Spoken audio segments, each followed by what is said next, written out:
Assalamualaikum warahmatullahi wabarakatuh. Selamat pagi, siang, sore, dan malam semuanya. Perkenalkan, nama saya Agung Wisnu dari Teknik Mesin 2019. Saya dari kelompok 5 Teknik Manufaktur ya. Dan pada kesempatan kali ini saya akan membahas tentang materi LAS SMAW, yang mana modul LAS SMAW ini adalah sebuah modul dari Teknik Manufaktur ya, salah satunya. Dan pada kesempatan kali ini saya akan menjelaskan tentang beberapa pengertian dasar dari LAS SMAW, dan saya menjelaskan tentang pembuatan benda kerja di FWI atau pembuatan kampu lah ya, kampu V-Groove pada kesempatan kali ini ya. Dan untuk awalannya saya akan membahas tentang pengertian LAS SMAW. Apa sih ya yang disebut dengan LAS SMAW? Sebenarnya LAS SMAW merupakan las listrik pada umumnya lah ya, tapi mungkin orang-orang di sekitar taunya ya cuma las doang, las karbit lah segala macam ya, tapi sebenarnya ini las listrik pada umumnya sih kalau menurut saya, tapi dibedakan dengan si fluxnya aja. Nah, las SMAW merupakan atau sealed metal arch welding ya, atau elektroda atau pengelasan yang menggunakan busur arus. Nah, itu adalah proses pengelasan yang mencairkan elektroda dan terdapat flux ya, agar terhindar dari korosi pada saat mencairkan kawat elektroda tersebut. Maksudnya apa sih maksudnya ya kan? Nah, jadi si elektroda ini mempunyai flux yang mana dia berfungsi untuk melindungi si kawat ya, kawat dalamnya itu dari udara sekitar, maka itu dapat terlindungi dari korosi seperti itu. Nah, jadi selain pengertiannya, pasti dia mempunyai cara kerja dong ya. Setiap alat yang mempunyai pengertian, atau setiap alat lah itu pasti punya cara kerjanya masing-masing ya kan, kayak mouse gitu atau komputer, dia mempunyai cara kerja masing-masing. Nah, sekarang cara kerja dari las SMAW itu bagaimana sih ya kan? Nah, las ini ada cara kerjanya, yaitu menggunakan busur arus atau menggunakan arus listrik, yang mana arus listrik ini berubah menjadi panas ya. Nah, panas ini yang digunakan untuk mencairkan si kawat elektroda tersebut, yang mana nanti kawat elektroda yang cair akan ditampung pada kampulas yang nanti kita akan bikin ya, pada kampulas, dan akan mengeras sesuai dengan atau karena suhu lingkungan sekitar seperti itu. Jadi dia akan mengeras sendiri ya. Nah, lanjut lagi ke apa sih yang tadi kita sebut kampulas apa sih ya kan? Nah, sekarang kita membahas tentang pengertian kampulas sendiri ya. Kampulas itu merupakan luas area pengelasan yang mana sela-sela atau luas pada benda kerja diisi dengan elektroda cair. Nah, nanti gambarnya saya akan taruh di sini ya, biar kalian jelas juga apa sih itu kampulas. Nah, ini kampulas nih, agar dapat menyambungkan plat yang akan disambungkan. Nah, pokoknya dia itu adalah sebuah luasan atau area dari untuk pengelasan lah seperti itu, dari menyambungkan dua buah plat agar menjadi sambungan. Dan lanjut pada lapisan-lapisan ya. Sebenarnya kampulas ini kan dia ada luas ya, luasan yang kosong. Nah, dia itu butuh lapisan untuk menyambungkan atau membuat sambungan pada si plat-plat atau si benda kerja ini ya. Nah, ada 3 lapisan dalam lapisan V-Groove ini ya. Saya nggak tahu sih kalau misalnya di lapisan ini tuh ada berapa lapisan ya, tapi kalau misalnya di V-Groove ini dia ada 3 lapisan ya. Nah, lapisan pertama itu dinamakan root pass. Apa sih root pass? Nah, root pass itu adalah lapisan pada awal pengelasan di mana kampu V biasanya mengisi bagian vertikal pada kampu yang dia berdimensi 3 mili. 3 mili ya. Yang vertikal ini kan 3 mili nih ukurannya. Nah, jadi dia biasanya mengisi di situ awal-awal. Tapi sebelum kita melakukan root pass ini, kita harus melakukan di manik gitu loh, kayak di acuan. Jadi di las titik pada beberapa sisi ya, atau pada kampunya itu, pada ujung kampu, biar dia nggak goyang-goyang pada saat melakukan pengelasan seperti itu. Jadi harus dikasih titik dulu biar sebagai apa ya, kayak fondasi lah gitu. Habis itu kita baru melakukan root pass. Nah, root pass ini dilakukan dengan cara apa sih? Nah, biasanya dilakukan dengan cara metode pengelasan atas bawah atau kanan kiri ya, atau zigzag seperti itu ya, seperti itu pokoknya. Dan dia itu ketinggian ya, ketinggian lapisannya itu adalah 3 mili sesuai dengan si vertikal atau dimensi vertikalnya itu ya, yang lurus seperti itu. Dia jadi nggak boleh lebih dan jangan kurang juga sih, dia harus pas banget 3 mili lah kira-kira seperti itu, agar nanti nggak begitu menyulitkan untuk lapisan filler atau lapisan berikutnya ya, seperti itu. Terus untuk root ini ya, itu dia setelah kita melakukan pelapisan root itu biasanya ada beberapa plat-plat atau beberapa elektroda yang membekunya itu nggak rata gitu, makanya kita akan ratakan menggunakan gerinda seperti itu agar dia nggak lebih atau nggak kurang dari 3 mili seperti itu. Nah selanjutnya adalah lapisan filler, adalah lapisan kedua dari si V-groove ini, yaitu merupakan lapisan pada kampulas yang mana mengisi bagian tengah atau dia mengisi bagian V nya pada kampu V ya. Biasanya dilakukan hingga 0,5 sampai 1 mili di atas permukaan, di sebelum permukaan ya. Jadi misalnya di permukaan dia di sini kayak ya kira-kira 0,0 sampai 1 mili lah ya, hampir mendekati, jadi dia cukup lumayan banyak juga nih. Nah kalau misalnya di bagian filler ini kita bebas yang melakukan dengan metode pengelasan zigzag, spiral ataupun segitiga, itu bebas tergantung dari si weldernya dia mahir menggunakannya seperti apa ya. Kalau misalnya segitiga lebih bagus, tapi mungkin menggunakan si elektroda lebih banyak karena dia kan acuannya lebih banyak kan. Kalau misalnya zigzag dia cuma gitu, bisa lebih cepat lah seperti itu.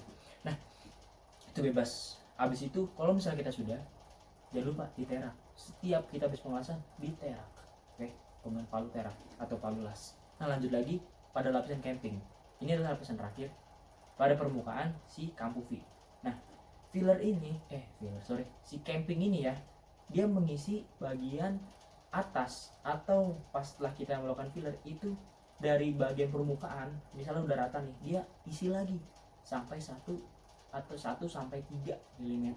Jadi dia mempunyai ketebalan gitu deh, agak sedikit tebal seperti itu. Jadi dia mempunyai lapisan di atas permukaan si benda kerja seperti itu. Nah biasanya bila kita sudah melakukan pengelasan secara utuh dan sambungan sudah jadi nih, sambungan si plat-platnya ini, kita biasanya itu menemukan ada beberapa percikan dari si elektroda cair di permukaan. Nah maka dari itu si elektroda cair ini yang dinamakan dengan stepper atau spatter ya, apalah itu namanya, pokoknya sisa pengelasan cair itu kita bersihkan menggunakan pahat seperti itu.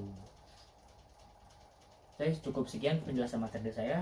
Mungkin habis dari sini kita langsung ke proses pembuatan kampu dan proses pengelasan kampu itu seperti apa. Langsung. Sekarang kita mau membuat kampu las V ya, V-groove dengan media styrofoam. Yang styrofoam ini ukurannya nggak tahu berapa, yang penting dia panjangnya nih ya sama lah tuh, dan bisa digunakan untuk pengelasan seperti itu. Nah gimana cara bikinnya dengan media styrofoam ini? Nah kalau misalnya kita menggunakan plat ya, di sini kita bikin sudut ya, bersudut 30 derajat, nanti di sini 30 derajat, jadi kalau disatuin sama dengan 60 derajat seperti itu. Nah kita di sini bikin sudut vertikal ya, maksudnya ini vertikal, di sini berjarak 3 mili ya, 3 mili di sini, nanti di sini 30 derajat seperti itu. Nah tapi kalau misalnya kita menggunakan media plat ya, itu kita bisa menggunakan gerinda untuk membuat kampu V ini seperti itu ya. Gimana cara membuatnya? Oke, kita lanjutkan sekarang.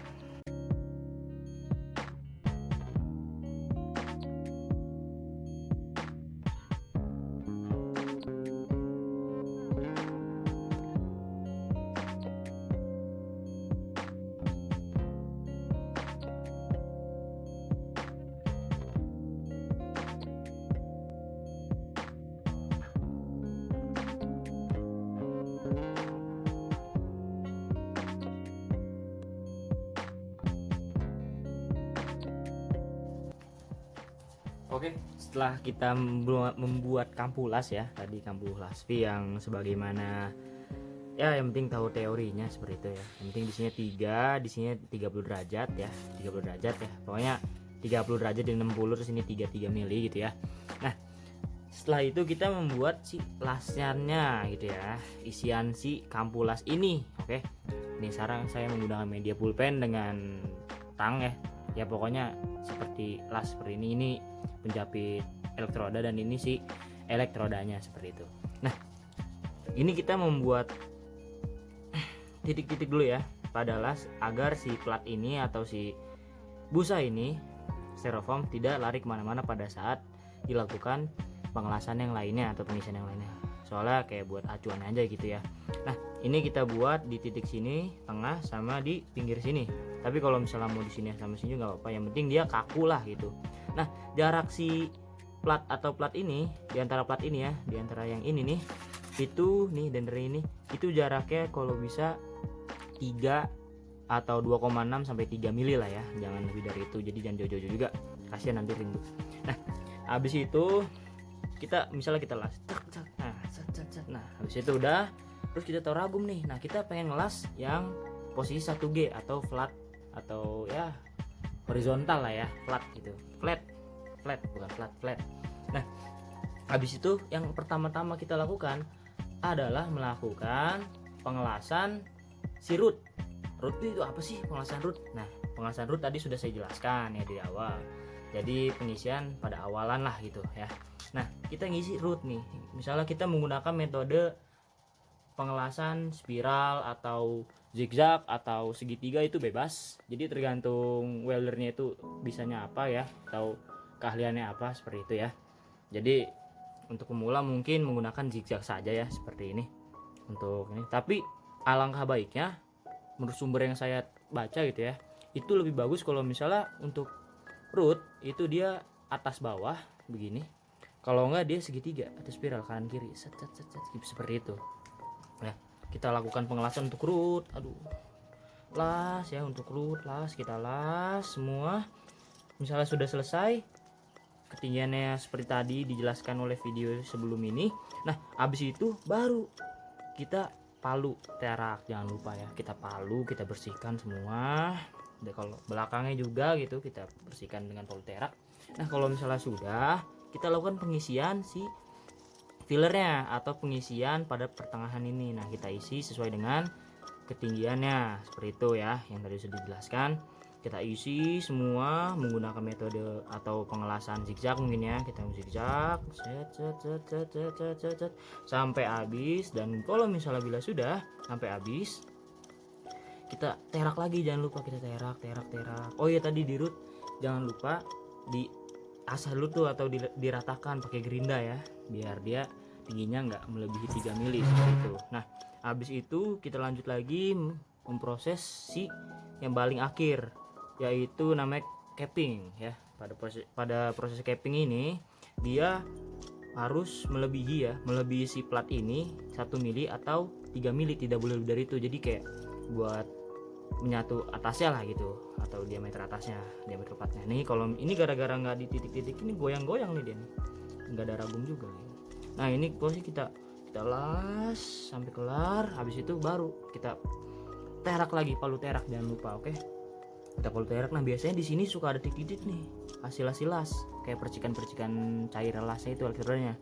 Nah kita bersihkan juga tuh pakai pahat seperti itu. Nah sekian untuk proses pengelasan las SMAW dengan metode 1G atau flat horizontal dengan kampuh las V-groove seperti itu. Terima kasih. Sekian penjelasan singkat materi tentang las SMAW dari saya. Semoga bermanfaat untuk kalian semua yang menonton. Terima kasih juga sudah menonton ya. Dan semoga apa yang saya sampaikan itu bisa kalian pahami dengan benar. Dan mohon maaf juga kalau misalnya penjelasan saya kecepatan atau ada yang kurang bisa dapat dipahami gitu kata-katanya karena berikut atau segala macam. Jadi mohon maaf. Selebihnya terima kasih. Wassalamualaikum warahmatullahi wabarakatuh.